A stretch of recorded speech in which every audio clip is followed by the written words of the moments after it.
என்னிடத்தில் கேள்விப்பட்ட பிதாவின் வாக்குத்தத்தம் நிறைவேற காத்திருங்கள்.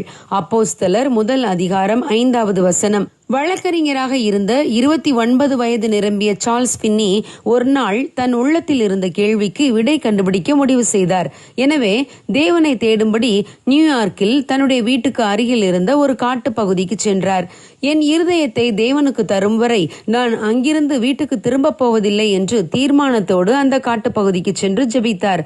அப்பொழுது பரிசுத்த ஆவியின் அபிஷேகம் அவர் மேல் பலமாய் வந்து இறங்கியது. சார்ல்ஸ் பின்னி தன்னுடைய வழக்கறிஞர் தொழிலை விட்டுவிட்டு சுவிசேஷகராக பணியாற்ற களமிறங்கினார். 1825 முதல் 1835 வரை 10 வருடங்கள் இவர் மூலம் அமெரிக்காவில் எழுப்புதல் தீ பற்றி எரிந்தது. அந்த காலகட்டத்தில் மக்கள் யாரை பார்த்தாலும் தேவனை பற்றியே பேசுவார்கள். பின்னியின் வார்த்தைகளை கேட்டவர்கள் முதலாவது பாவ உணர்வடைந்து கதறி அழுவார்கள். தேவனிடம் மன்னிப்பு கேட்டு பரிசுத்த வாழ்க்கை வாழ தீர்மானித்து தங்கள் வாழ்க்கையை தேவனுக்கு அர்ப்பணிப்பார்கள். இதுதான் சார்ல்ஸ் பின்னியின் ஊழியத்தில் நடந்த கிரியை. சார்ல்ஸ் பின்னி பரிசுத்த ஆவியின் நிறைவை தான் பெற்றுக்கொள்ளும் விதத்தை பற்றி இவ்வாறு எழுதியுள்ளார். பரிசுத்த ஆவியின் வல்லமை எனக்குள் செல்வதை என்னால் நன்றாக உணர முடிந்தது. நான் பிரசங்கிக்கும் போது அந்த வல்லமை எனக்குள் ஊற்றப்படும். அப்பொழுது நான் சொல்லும் வார்த்தைகளை கேட்டு மக்கள் பாவ உணர்வடைந்து மனம் திரும்பினார்கள்.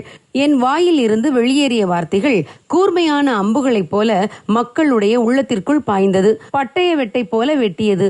சுத்தியல் உடைப்பதைப் போல அந்த வார்த்தைகள் மனிதருடைய இருதயங்களை உடைத்தது.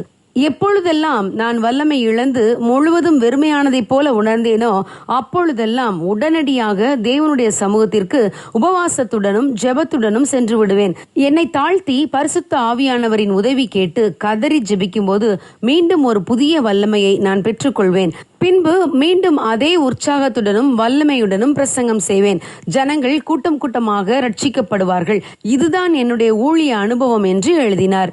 ஆம் பிரியமானவர்களே, தேவனுடைய வல்லமைக்காக காத்திருந்து ஜெபிக்கும் ஒவ்வொருவரையும் தேவன் தமது பரிசுத்த ஆவியின் அபிஷேகத்தால் நிரப்புவார்.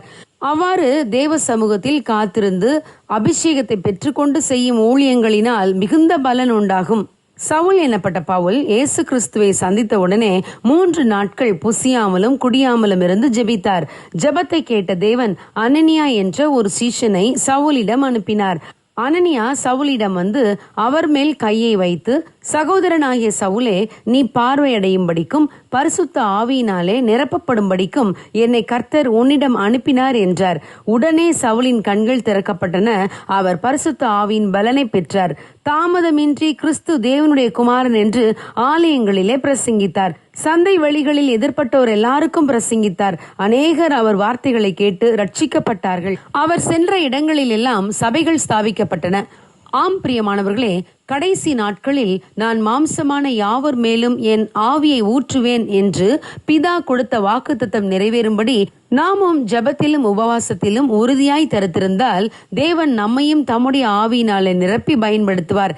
நாம் வாழ்வதற்கான நோக்கம் அப்பொழுதுதான் நிறைவேறும். ஆகவே ஜெபித்து பரிசுத்த ஆவியின் நிறைவை பெற்றுக்கொள்வோம். God bless you. Have a good day.